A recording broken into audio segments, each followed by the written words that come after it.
charge, unplug, and play. Charge into excitement with low-emission, high-performance driving and take fun to the next level with a plug-in hybrid that's simply electrifying.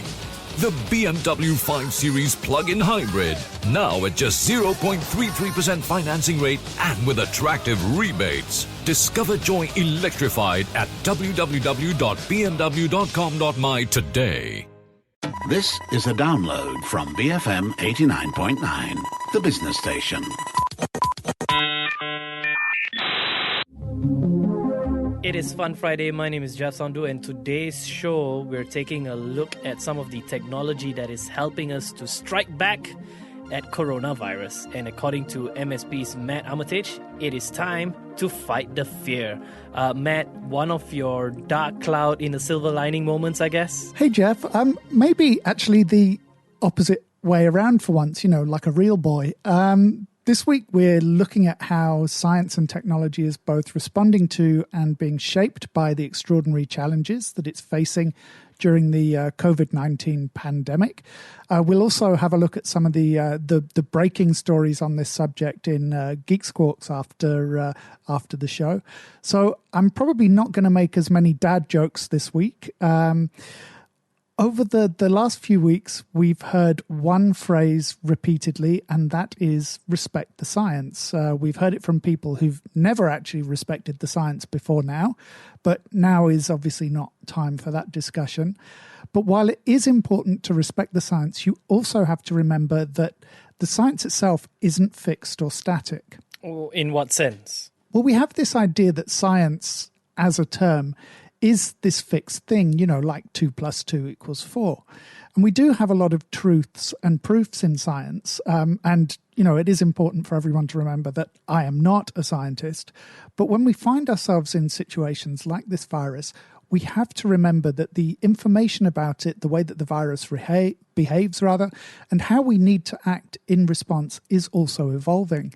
We know more about it every day, and that means this phrase, respect the science, we constantly have to update our expectations and our knowledge based on these new findings. Rather than getting overwhelmed and just switching off. Well, we all get virus overload. Our news feeds, our favorite news sites are all full of information about the virus, and you can get overwhelmed. You want to look at something that isn't so scary. That's a natural response. So that's why today I want to look at how we're using science and technology to help beat back the virus, to look at some of the positive stories that are coming out of this dark mist.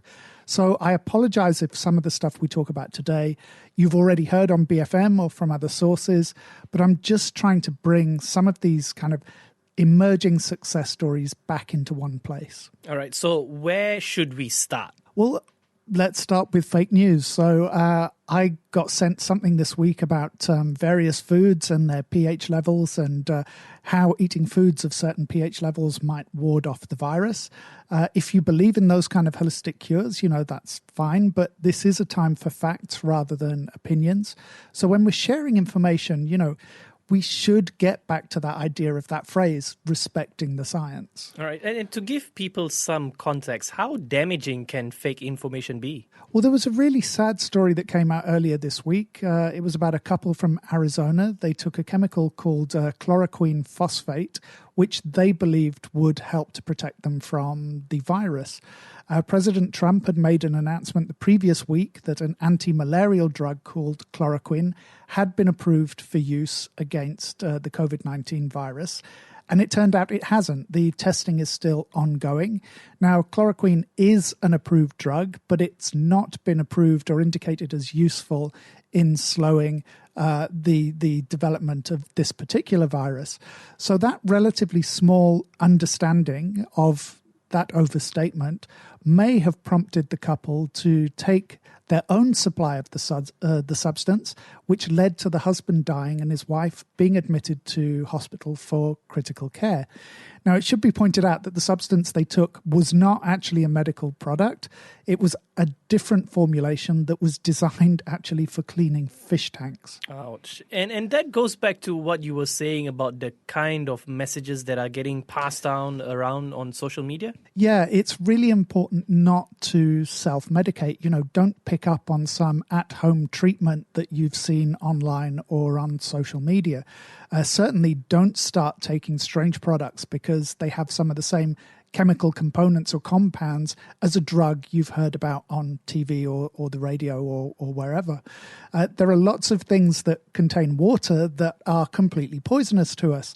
I understand people are stressed and panicking, but, try and keep a bit of a cool head when you're looking at these things. Closer to home, Malaysia's MCMC already has a fake news combating site, sebenarnya.my. My pronunciation is dreadful, so I'm going to ask Jeff to repeat that for you properly. That's actually pretty good. It's sebenarnya.my, yeah. Okay.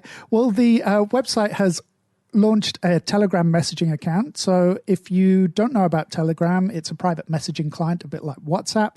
It's touted as being more secure and private than WhatsApp. It's also a bit easier to have broadcast accounts on. So BFM also has a Telegram account. Telegram account. But yeah, if you are wondering whether something you've seen or heard is true, like the message Auntie Mabel has just sent you advising you to boil a yam at midnight and dance naked with the fairies, do check out that site. Sebenarnya.my. Thank you, Jeff.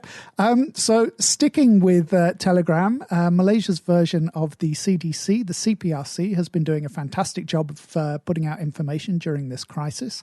A lot of updates on patients and the number of cases, also about the global spread of the virus and tips on how to stay safe, as well as lots of messages of thanks and congratulations to the frontline people, the health staff who are helping to combat this. Now, they also have a Telegram channel, and that will take the latest health updates straight to your phone. And Telegram also has that function where it tells you if anyone has joined the service. I would normally get sort of one or two of those notifications a week, but I'm getting multiple flashes a day at the moment. So you can see that people are joining the service, and they are joining. The numbers of people joining these channels for CPRC and MCMC is growing pretty exponentially. Should we be looking at downloading apps for all our utilities? I mean, I don't think it can hurt. KL's regional water supplier, Iselangor, has a pretty good app. It's important to stay a little bit on top of those kind of infrastructure projects right now, because if there are things like broken pipes or water mains or even schedule works in your area, you really have to know in advance, because now it's not so easy to just pop to the store and get in a load of drinking water as it was a few weeks ago. Obviously, these last few examples have been more Malaysia-centric, but you can check for similar services and apps for wherever you live as well. A lot more countries are putting up fake news and rumour curbing sites. And also, just check what channels your disease control services, whether they're national or state, are actually communicating on. All right. Should we stick with apps? Well, this situation would be hugely different without smartphones and apps. First off, think of all the things you've now started ordering from your phone. Most of us have moved towards ordering online, but for many things, the default is still to head to the store. I've found all of these delivery services that I didn't know even existed for everything from hardware to pet supplies over the last few weeks. I've even been getting deliveries on Sundays because, the logistics companies, all those delivery services are really ramping up services while the rest of us are either scaling down or trying to figure out some way to work from home. And do you think this will have a lasting impact on retail in terms of the way we shop? Well, we have that situation in sci-fi movies where everyone is pictured at home, unable to leave the house, and they have to order everything in. And in a few short weeks, huge chunks of the world have actually shifted towards that version of sci-fi reality. In Malaysia, we're looking at another couple of weeks of stay-at-home controls at the very least. And the longer we stay in that situation, I think the more these behaviours are likely to become ingrained habits, because one of the effective ways of introducing change to your life is to disrupt or upend an existing habit. So I think it's certainly maybe too early to see how much impact this will have on kind of retail in the long term, but in the US and to a certain extent here in Malaysia, you can see that shopping malls have already started to become more like entertainment spaces, much more about theme parks and eating and drinking and leisure activities with those kind of retail components as a side rather than a main focus. While people do the actual shopping online. Well, yeah, I think it's really starting to hit home to people how important and convenient this kind of shopping is. Obviously, we'll cover this more in Geeks and come back specifically to the response of the tech companies during COVID in a future show. But, you know, you might still want to go out to the store or wet market to buy fresh and frozen foods, even if you're buying online. But for most things, we can actually find them online. I think people will start to make more use of their free time as entertainment and leisure time rather than just a time to do shopping and running errands. But obviously, that's a tangent for today. But the kind of retail and delivery services are an obvious growth area during this crisis. In the US, private health companies have offered home delivery services for virus testing as well. The UK is about to offer free at-home testing to try and relieve some of the pressure on hospitals. And we're also seeing this growth in at-home medical consultations, psychologists, psychiatrists, and of course, outreach for vulnerable people. Because what we want is not to set off a wave of mental health problems while we're under these kind of quarantine and at-home orders. We're combating one problem. We're not supposed to be setting people up for new ones. You know, Matt, I've seen a lot of fitness experts offering free exercise classes and sessions online. Well, I've been teaching myself yoga with YouTube tutorials for a while because my body has never been fit for public consumption. But this is one of the wonderful sides of social media. I think I was on BizBytes yesterday talking about precisely this. The way people have started to share their expertise with other people is really heartening. TikTok really seems to be solidifying its presence during this crisis. Some people might call it marketing opportunity, but I really do think there's a genuine public service going on there as well. Do you think social media has come into its own during this crisis? Yeah, I mean, we've seen its power to really connect us during this time. Now, my mum lives on her own. One of my brothers lives just a few kilometres away from her. But now that the UK is locked down, it's going to be more difficult for him to drop in on her and for her to see people face to face. So social media is a lifeline for people. And the best thing is how inventive people are. You know, the watch parties, impromptu party games. I've seen live music jams and video mixers like Eclectic Method are holding live mixes of music, TV and film daily during this crisis.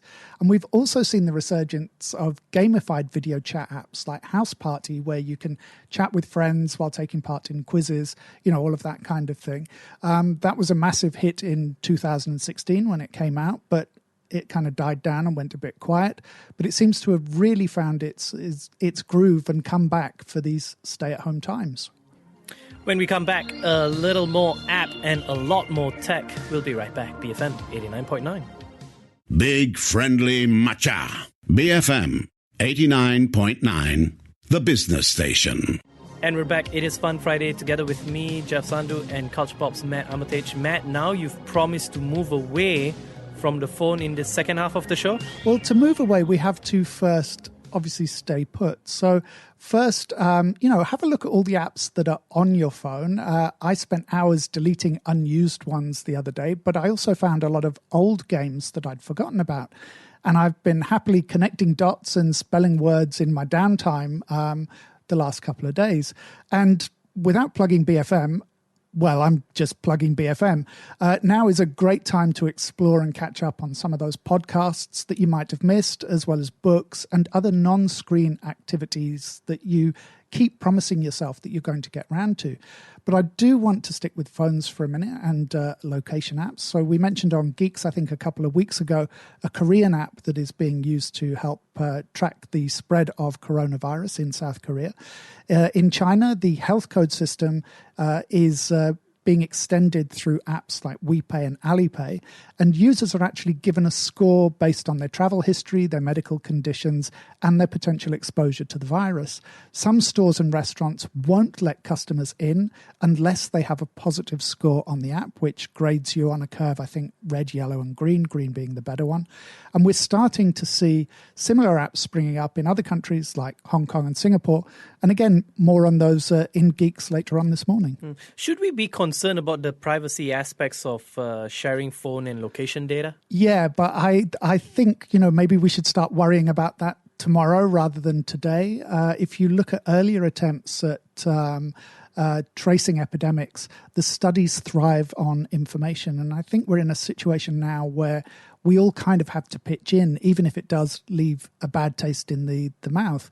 US researchers are testing apps that allow people to log their movements, comparing them to the movements of known positive patients on government databases. Obviously, all of this is in an anonymized form, but it's so that you have a better idea if you've recently come into contact with someone who might have passed on the virus. And there's a growing movement for this kind of data to be shared as a matter of course, and for epidemiological features to be baked into operating systems or services from companies like Google, again, randomized and anonymized. But like I said, how much of a worry this is for our privacy is really a show for another day. Now, you mentioned e-wallets in passing earlier. Is that another tech that is finding its place? Well, absolutely. Malaysia was a little late coming to the contactless payment party, whether it's e-wallets or card tap technologies, compared to some other places. But with many countries advising that it's better to use cards and e-wallets than cash because, it reduces the transmission risk because you're not doing a hand-to-hand service or recycling other people's money. I'm really glad that Malaysia is where it is with these services because there are still instances where you can't buy something online and you have to make these face-to-face transactions. So being able to flash your card or phone without touching that surface or that person is a really simple and efficient way to maintain that social distancing. And I'm sure now you want to tell us all about AI. Yes, I do. In a few weeks, we'll do a show on what AI actually is and isn't. So I read a really interesting piece this week that Jaron Lanier co-authored.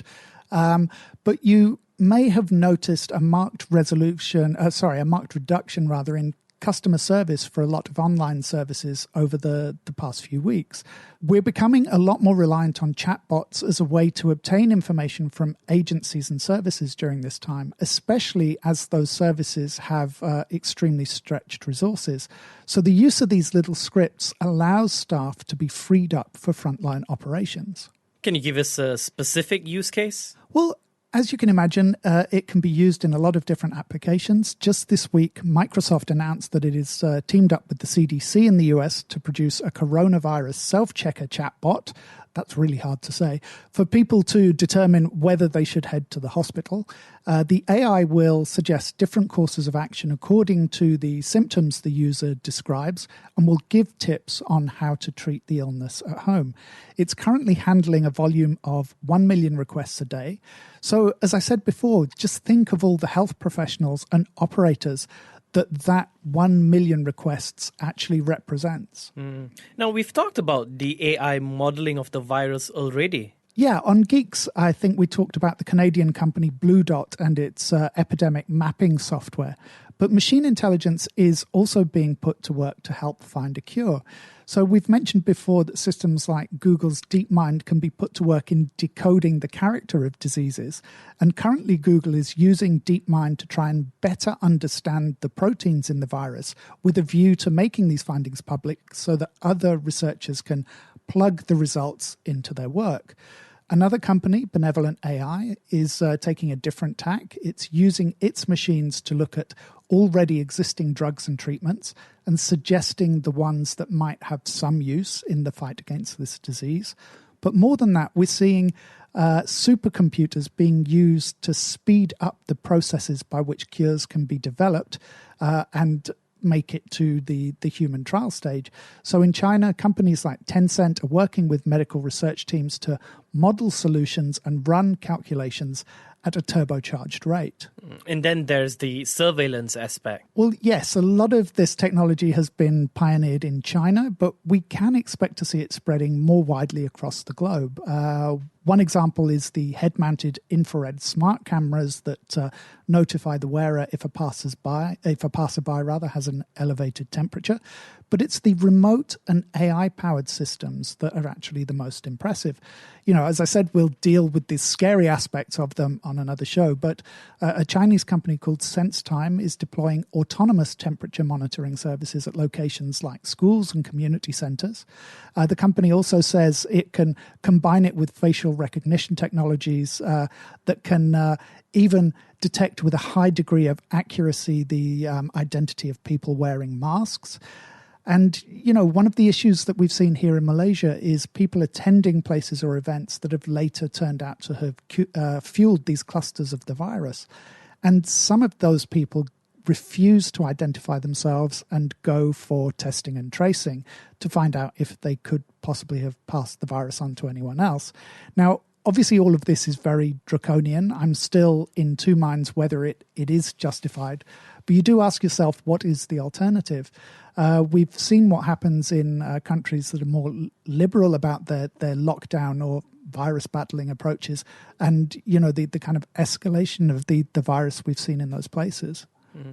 Is this going to be the time when robots go mainstream? Well, often when we see robots rolled out in public places, it's kind of a novelty thing. You know, they often aren't that useful, but we are seeing them, you know, increasingly used in military support roles like, you know, bomb diffusion and ancillary services. But now we're definitely seeing them in that civil defense role. Again, a lot of those examples are from China. I especially like the ultraviolet emitting robots being used to sterilize Chinese hospitals. They remind me of the Matrix movies and the ship, the Nebuchadnezzar, and its EMP weapons. Now, those robots are actually from a Danish company. They are remote controlled. And that means the operator faces no infection risk when cleaning a room. The machines are sent in, they sterilize the room with the UV and come back out. And one of the alarming statistics that we're seeing is the number of frontline medical staff being infected with this virus. So telemedicine then? Well, yeah, we've talked about telemedicine a few times on the show. It has great potential to share medical resources, specialists from one hospital treating patients at another via a robot or a screen, especially as we're seeing the creation of all of these ad hoc hospitals across the world. Equally, in the current situation, it allows doctors and nurses to bypass some of those infection risks, and it allows machines to do that initial approach and dealing with the public. It also enables people in strict quarantine to receive medical monitoring. And one Chinese field hospital in Wuchang, they were using 5G-equipped robots, and those robots were credited with helping to contain the virus in that area. How about in the workplace for getting us back to work? Oh, absolutely. You know, a lot of the things we've discussed also have commercial potential. For example, robots and people don't interact well. So it's often been difficult to do large-scale real-world testing. This has been the perfect opportunity to bring those machines out into our world. As I mentioned before, taking deliveries of robots have been taking deliveries of food and medicine and other goods to people in quarantine, reducing the risk that delivery staff face in those interactions. Some Chinese companies are also experimenting with food preparation robots because that means there's less risk of human contamination in that food chain. And of course, it takes the pressure off. The people who would have been preparing that food can now be safe at home with their families. You think you will see the pace of automation increasing? Definitely, we'll see the manufacturers, the logistics companies, and the distributors accelerating their own automation processes, partly because they can do all these real-world tests, as I said, but also because they'll want to build different coping mechanisms into the business models they operate. So how are they going to cope if the virus has a second or a third wave? How do they keep the manufacture of critical goods going and the supply chain flowing with a massively restricted workforce? So we could be seeing very different business models emerging from this crisis. And I know this all sounds a bit, science fiction-y, but if we can let technology take over these parts of our support system in the short term, hopefully that will give our leaders more space and more resources to devote to finding cures and to finding treatments. And that's what this is really about. It's about getting us out of our living rooms and back to our real lives as quickly and safely as possible. Matt Armitage there talking about the fight against fear in light of COVID-19. Stay tuned, we've got Geek Squawks after this, BFM 89.9. Thank you for listening to this podcast. To find more great interviews, go to bfm.my or find us on iTunes. BFM 89.9, the business station.